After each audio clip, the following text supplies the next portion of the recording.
Como vimos no estudo anterior, o carpinteiro de Nazaré conta com ampla credibilidade histórica. Historiadores sem qualquer motivação religiosa escreveram sobre a vida dele, demonstrando que sua existência não foi fruto de uma mente em devaneios no primeiro século depois de Cristo. Apesar dessa confirmação, a fé cristã não está baseada somente na vida da pessoa de Cristo, mas principalmente em sua ressurreição. Como bem afirmou o apóstolo Paulo, se Cristo não ressuscitou, é vã a vossa fé. Não é todo dia que se encontra alguém afirmando ter voltado do mundo dos mortos após 3 dias na sepultura. Para os críticos do cristianismo, a ressurreição de Cristo é tratada com desprezo e até sarcasmo, como fez Richard Dawkins. No Twitter, ele comparou Frankenstein, zumbis e Jesus. A seguir você vai conhecer evidências de que a história da ressurreição não pode ser tratada como os contos de Mary Shelley, a autora de Frankenstein. Evidência número 1. Após sua morte, Jesus foi sepultado por José de Arimateia na tumba dele. Essa informação é importante, pois demonstra que o local do sepultamento de Jesus era conhecido em Jerusalém. Não apenas por isso, mas também porque a proclamação da ressurreição não faria o menor sentido se o corpo ainda estivesse na sepultura. Sendo um membro do Sinédrio, um membro de destaque do Sinédrio, a Suprema Corte Judaica que condenou Jesus, José de Arimateia dificilmente seria um personagem inventado pelos cristãos, que ao longo do primeiro século depois de Cristo ainda nutriam mágoa em relação ao Sinédrio. Evidência 2. No domingo seguinte após a crucifixão, a tumba na qual Jesus estava sepultado foi encontrada vazia por um grupo de mulheres seguidoras dele.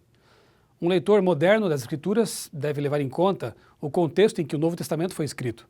Somos informados pelo historiador judeu Flávio Joséfo de que a mulher não poderia ser sequer testemunha em um julgamento. Ao contrário do que qualquer charlatão poderia planejar, os autores dos evangelhos registraram que as primeiras testemunhas a darem a notícia da ressurreição foram justamente as pessoas com menor credibilidade na época, as mulheres. Somado a isso, uma rápida lida no capítulo 28 do livro de Mateus mostra que até mesmo os discursos de alguns judeus para encobrir a ressurreição sugerem que a tumba estava realmente vazia. Segundo a versão deles, o corpo de Jesus teria sido roubado pelos discípulos. Por que inventar uma história dessas se o corpo ainda estivesse na sepultura? Evidência 3. Em várias ocasiões e em diversas circunstâncias, vários indivíduos e grupos de pessoas presenciaram aparições de Jesus após a morte dele. Em 1 Coríntios 15, de 3 a 7, Paulo cita um antigo credo cristão que deve ter sido produzido nos primeiros anos após a ressurreição. Nesse texto, o apóstolo menciona que Jesus apareceu a Pedro, aos 12 apóstolos, para mais de 500 pessoas e a Tiago.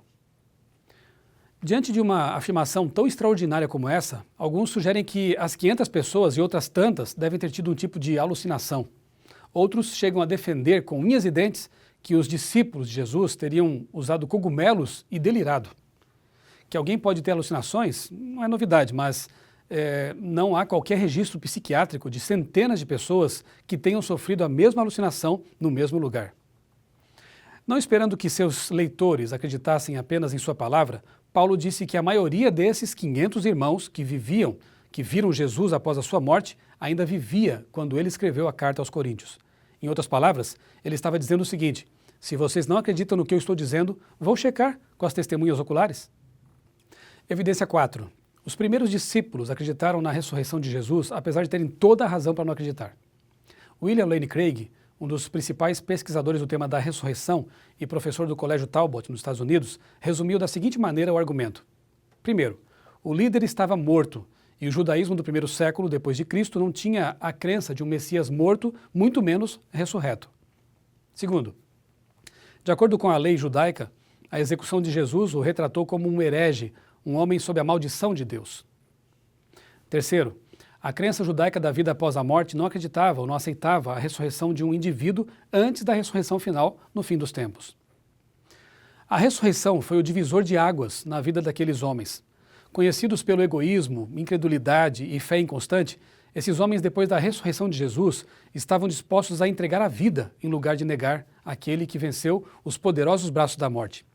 Não é à toa que 11 dos 12 apóstolos foram martirizados exatamente por não negar a fé.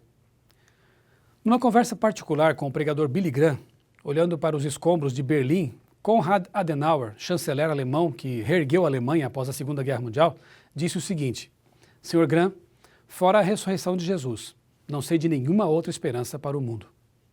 E para você, o que a ressurreição de Jesus representa? Pense nisso.